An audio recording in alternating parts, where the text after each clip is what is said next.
Good morning, students. Myself Umesh Kumhar, and from Tilak Nagar Junior College of Arts, Commerce and Science, Dombili East. We are seeing 2.1, the Song of the Open Road, Part 2. In the last lecture, we had seen the icebreakers and the about the poet and his working and theme of the poem explained by the writer, and also the actual intonation of the poem.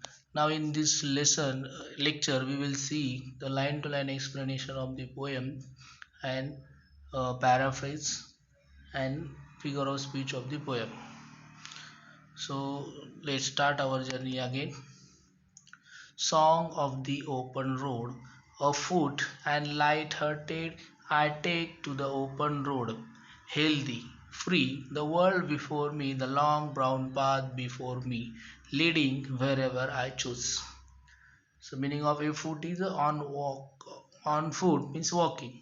The poet start his journey on foot, okay, without any vehicles. So as like he was travel without any help, means the poet explaining about the journey of life.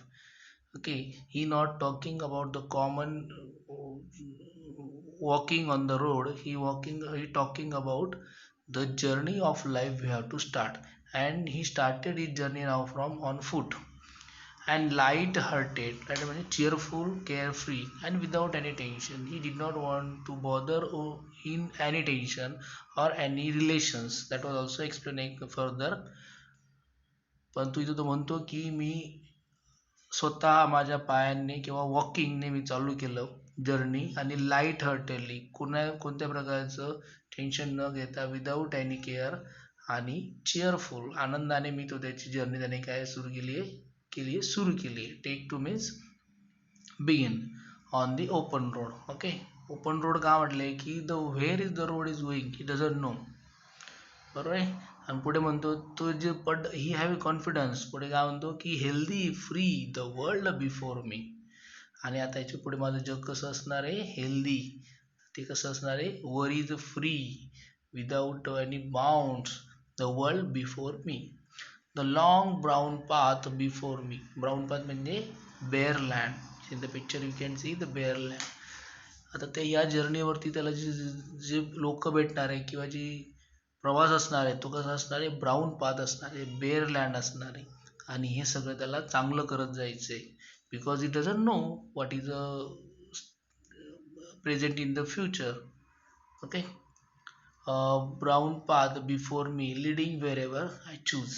आणि इथं पुढे काय म्हणतो की तर त्याचा जो मार्ग आहे तो स्वतःच निवडणार आहे. म्हणजे पोएट म्हणतो की आतापर्यंत आपण कसे जगलेले असू दे, आपण आपले स्वतःच निर्णय घ्यायचे, स्वतःच केअरफुल, फ्री अशा जगात जगायचं त्याने ठरवलं आहे. आणि आपण असंच आयुष्य जगावं असं तो म्हणतो. आणि याच्यामुळे काय होतं, आपलं आयुष्य कसं असणार आहे, हेल्दी, फ्री, वर्ल्ड बिफोर मी.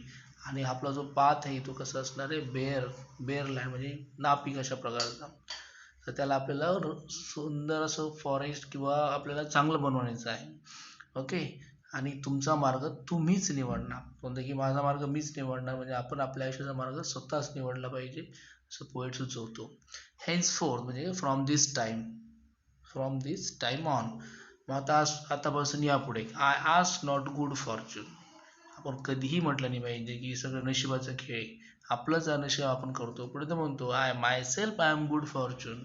हा कॉन्फिडन्स पोएट आपल्यात निर्माण करतो की आतापासून यापुढे तुम्ही तुमच्या आयुष्याची जर्नी चालू करा, जी हेल्दी, फ्री आणि चांगली असेल. आणि यापुढे तुम्ही गुड फॉर्च्यूनच्या भरोश्यावर राहायचं, नशिबावरती. आपणच आपलं नशीब बनवायचं किंवा ठरवायचं. हेन्सफोर्थ आय विम्पर नो मोर.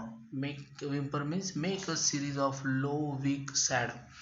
तर ह्या ज्या गोष्टी आहेत त्या सगळ्यांपासून दूर राहा. Cry specially with fear and pain. म्हणून आतापासून यापुढे आय विम्पर नो मोर. मी अजिबात कुठल्याही गोष्टीपासून घाबरणार नाही, तिच्यावर रडणार नाही, मौन करणार नाही. पोस्टपॉन नो मोर. आणि जे मी डिसाईड केलं आहे ते कधीही पोस्टपोन करणार नाही. त्याच मार्गावर कंटिन्यू झालं. आता मी मागचं जगून गेलं ते जगू द्या, असं पोएट म्हणतो की याच्या पुढे मी जे ठरवलंय ते कधीही पोस्टपोन करणार नाही. पोस्टपोन नो मोर, नीड नथिंग. आणि हे करताना मला बाकी कुणाची गरज पडणार नाही. गरज पडणार नाही म्हणजे अननेसेसरी पीपल्सची मी गरज घेणार नाही. मी सगळं काही स्वतःच्याच जोरावर निर्माण करेल. असं नीड नथिंग म्हणजे कोणाचीच गरज नाही असं नाही, पण स्वतःच्याच हिमतीने सगळं तयार करेल. Done with indoor complaints. आणि आता इंडोर कंप्लेंट्स म्हणजे काय की ह्याच्या आजूबाजूला लोक आहेत इन टू द वॉल. आता आपण इंडोर कंप्लेंट्समध्ये आहोत किंवा इंडोरच आहोत, तर ह्या जे इंडोर कंप्लेंट्स आहे म्हणजे ते आत्ता जे आयुष्य त्याने जगलं आहे फॅमिली लाईफ, आणि या फॅमिली लाईफमध्ये किंवा सोशल लाईफ तो जगला आहे, त्या सोशल लाईफमध्ये त्याला बाउन्स होते, हे करू नको ते करू नको, हे केल्याने ते होतं असं नाही. म्हणून तो की डन विथ इंडोर कंप्लेंट. आता खूप झालं या कंप्लेंट्सपासून, यांच्यापासून मला फ्री व्हायचं आहे. Libraries and querulous. म्हणजे काय, complaining, showing that one is irritated. Okay, irritate करणाऱ्या ज्या कंप्लेंट्स आहेत त्या सगळ्यांपासून दूर जायचं आहे. लायब्ररीज म्हणजे जे काही नॉलेज सांगतात आपल्याला लोक, ज्ञान देत असतात, त्या सगळ्यांपासून मनाला जे योग्य वाटतंय, योग्य म्हणजे रास्त आहे तेच मी करणार. आणि त्याच्या पुढे जाणार क्रिटिसिझम. क्रोलस क्रिटिसिझम म्हणजे याच्या आजूबाजूला कंप्लेनिंग आणि क्रिटिसाइज करतात लोक, या सगळ्यांकडे लक्ष नाही देणार. जे समाजाच्या हिताचं आहे आणि आवश्यक आहे ते मी नक्कीच करणार. Strong and content at travel the open road. आणि या रोडवरती तो कसा असणार आहे, strong and content. The earth that is sufficient. आणि हा प्रवास करण्यासाठी मला अर्थ सफिशियंट आहे. तो करत करत आता आयुष्यात माझं आयुष्य संपेल, म्हणजे करण्यासारखं भरपूर आहे त्याला म्हणायचं the earth that is sufficient. So the question आला ना, आता याचा प्रवास सुरू झाला आहे किंवा करतोय, त्याला एंड काय आहे, तो म्हणतो की अर्थ सफिशियंट आहे, तो कुठेतरी संपेल. I do not want the constellations any nearer. Constellation म्हणजे काय in this context, constellation means फेट किंवा destiny, means influential group. Actually याचा अर्थ होतो नक्षत्र किंवा मंडळ. आपण आकाशात बघतो ते एक ठराविक आकारात असतात नक्षत्र मंडळ, तर अशी आपल्या आजूबाजूची लोक. इथं याचा अर्थ होतो फेट किंवा डेस्टिनी. आणि जर मराठीत बघितलं तर नक्षत्र मंडळ म्हणजे अशी काही लोक असतात आपल्या बाजूला जे ठराविक चौकटीत आपल्याला बसवतात. म्हणून I do not want the constellations any nearer, म्हणजे अशी मला अडकून ठेवणारी जी लोक आहेत ती मला जवळ नको. I know they are very well where they are. हां, हे पण तो म्हणतो की त्यांना, तो म्हणतो की ते मला नको आहेत पण ते चुकीचे पण आहेत असं तो म्हणत नाही. I know they are very well. आपल्या आयुष्यामध्ये आपल्याशी एकटंच नसतो, आपल्याशी निगडीत आपले पॅरेंट्स, फ्रेंड्स वगैरे हे सगळ्या गोष्टी असतात. ते वाईट आहे असं तो म्हणतच नाही की हे लोक खूप चांगले आहेत. Okay, I know they are very well where they are. हे वाक्य तुम्ही लक्षात ठेवा की प्रत्येक जण त्याच्या जागी बरोबर असतो, त्याच्या दृष्टीने तो बरोबर विचार करत असतो, त्याच्या बुद्धीने तो बरोबर विचार करत असतो. फक्त ती योग्य आहे की अयोग्य आहे हे त्याला समजणं महत्त्वाचं असतं. I know they suffice for those who belong to them. Suffice means enough, sufficient. For those who belong to they, ते ज्यांच्याशी निगडीत आहेत त्यांच्यासाठी ते सफिशियंट आहेत. माझ्यासाठी पण ते आतापर्यंत सफिशियंट होते आणि राहणारच.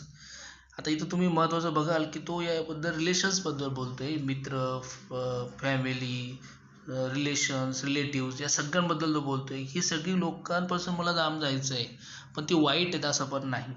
म्हणजे या आपण या पोएमचा दुरार्थ नाही घ्यायचा की आपण सगळ्यांपासून दूर जावं आणि आपल्या मर्जीला पडेल ते करावं. म्हणतो की या सगळ्यांना धरणं सोबत धरूनच चालायचं आहे. म्हणून ते पुढे म्हणतो, आता ही पुढे ब्रॅकेटमध्ये दिलं आहे, याला पॅरेंथेसिस म्हणतात, ते तुम्हाला नंतर एक्सप्लेन करेल. Still here I carry my old delicious burden.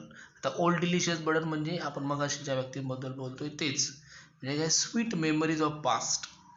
Okay, old delicious burden I carry them, men and women I carry them with me wherever I go. I swear it is impossible for me to get rid of them. म्हणतो की ही सगळी आहेत, ही delicious, हे burdens आहेत माझ्यासाठी, पण burdens कसे आहेत, delicious.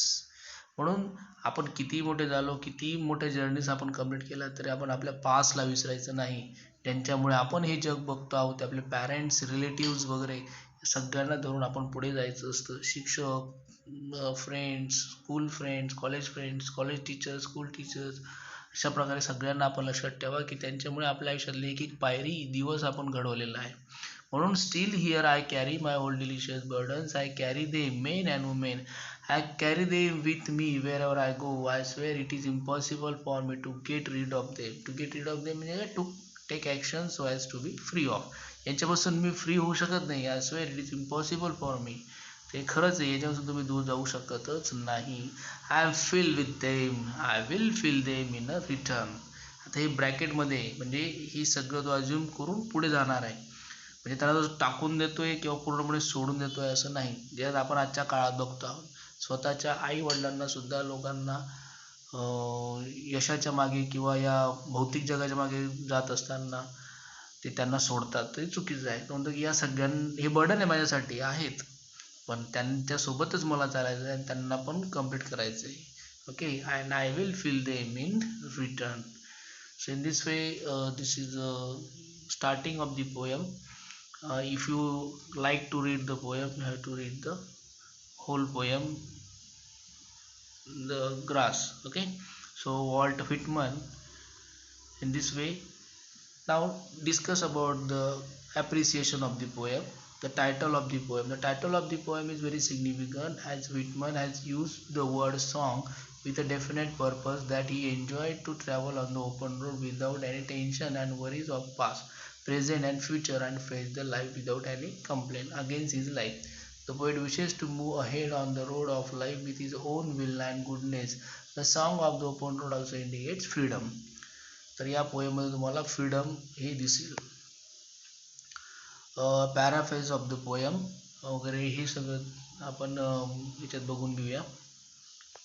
Okay, so in the next lecture we will see the paraphrase of the poem and the figure of speech.